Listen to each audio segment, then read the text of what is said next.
Alright guys, thank you for clicking on the video. So in this one, we are rolling up on the northwest side of Las Vegas, and yes, I am in a different Tahoe because I wanted to get back to some off-road and talk to you guys about the differences in lifts. So I picked this truck up pretty cheap.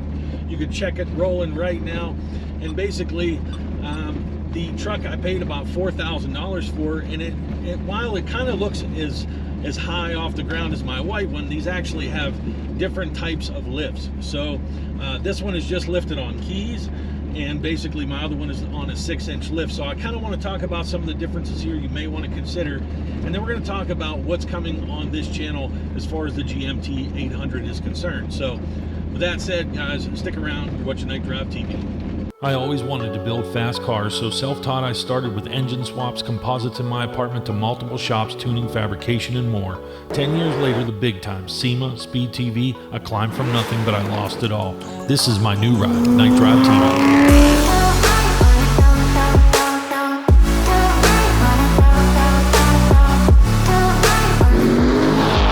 When failure is not an option, us car guys keep banging the gears of life. So I want to start this video by taking a moment to breathe. In this TikTok sped up world, everyone wants the video and the information, and they want it now, but I'm going to ask you to slow down just for a minute. I hope that if you're watching this, it's because you have or desire to have one of these great affordable vehicles to get out there. Get off the pavement, away from the noise, the sirens, and the density, to just enjoy some of the areas where things are still relatively untouched. It doesn't take much money to turn one of these everyday cheap Tahoes or Suburbans into a capable off-road, camping, and overland vehicle, and one of the first items of business is ground clearance. What's the affordable way, what works best, and where will we go from here? But to make your initial decision, I think it's best that we take a closer look at the two vehicles and the variations in their lifts, and let me describe the differences so that you can make the best decision for yourself and your vehicle. Okay, so what's important is to talk about the two types of lift systems on this vehicle, and then I want to kind of describe to you, maybe to help your decision, which may be the better approach initially speaking. So the cost difference is substantial, and a lot of people are kind of led to this solution, but in this video I'm going to show you how we're kind of having some ride quality differences, and there's some details that I really need to point out so you can make the best decision. So first, let me kind of go over this is basically an older rough country lift, I believe.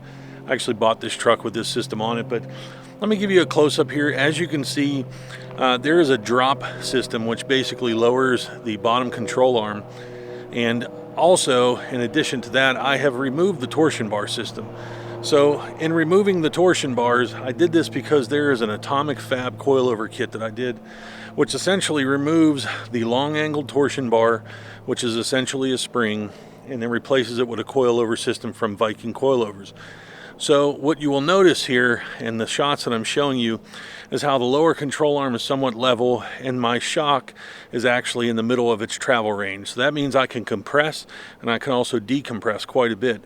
And then I achieve that height with a very level control arm. So where this is critical is coming off of rocks or doing something off angle to where you need a kind of a tire to drop into a lower portion so that you don't get kind of tipsy, if you know what I mean. So that down travel is important, not only for that, but also for ride compliance and for kind of going over bumps and allowing that suspension to really move with the oscillation in the road or whatever, while keeping the body stable. So the difference in this system is, even though I am essentially getting a very similar height, as you may be able to tell, what I don't have, if you look at the control arms here, is I don't have any down travel, and I really do feel, so this system's pretty basic before I kind of get into how I feel about it. This system is basically comprised of lift keys. So in the back of your torsion bar, it's basically indexed through this key, and you can change that key with, I believe, a Ford key of some sort. I've never done that lift, but that's what's on here. Or you can re-index them. You could look it up online, but this is a very affordable solution to get the height out of it.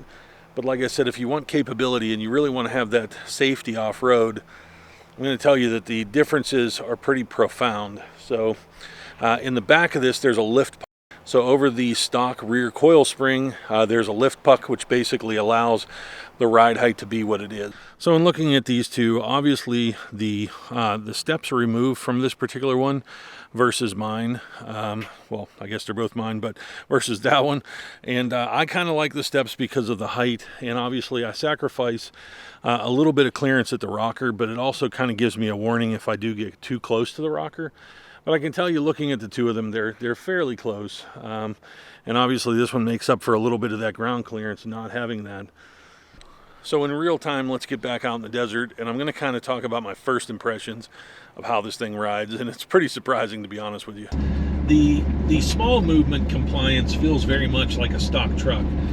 Where the issue comes into play is because the keys have cranked basically the suspension arms downward. I have no droop at all. So what I'm finding is there's a lot of harshness when there comes to be any drop off. So any dip in the road, it really just has nothing to give. So that's kind of the issue that I feel like I'm having with the overall suspension system. Well, let's talk about this truck a little bit. So I bought this truck pretty cheap. It was kind of a spur of the moment deal. I bought it out of Utah, and so basically the guy I bought it from, I mean, I think he was a fairly honest guy. He had it for a little while, and he said, look, you know, it's got some issues with the four-wheel drive. And that came to be expected. So it does seem like it needs a front axle. There's a few little issues there, but the tranny's a bit soft, so that's not great. But you know, basically what I wanted to do was mix it up between these two trucks, and basically build kind of two variations for the channel. So, and by doing that, I can give you guys an insight into maybe what's best for you. If you want to go camping, these trucks are super affordable. So, you know, it's easy to pick one of these up. Z71 comes with the G80 locker in the back, and while it's not the greatest unit, honestly, I've really tested it quite a bit off-road, and if you're easy on the trucks, they definitely hold up, you know, in terms of like putting 35s on them and not bouncing and hopping them off-road on rocks.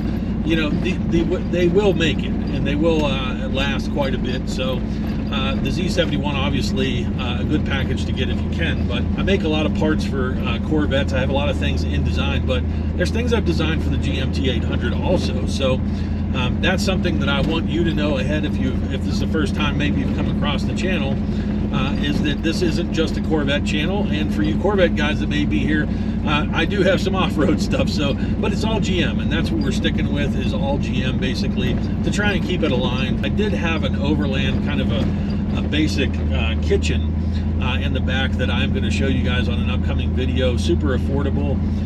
But some of the things, there's just not a lot of product for these trucks that really could take these to the next level. And if you just look at the Jeep market, be surprised how much stuff, you know, would just transfer right over to these. It would be pretty amazing. So I do have a roof tent that I'm going to put on this vehicle, and we're going to kind of test out some different roof tent ideas.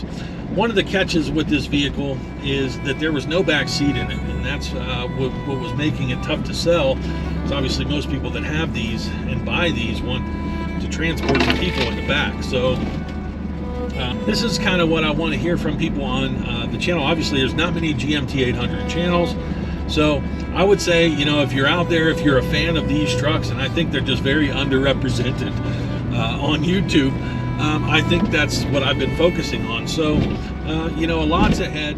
Oh my God, the rear. So as we begin having some system issues, I throw this thing up this hill in two-wheel drive. You can see a lot of the oscillation that's occurring, but the locker does work.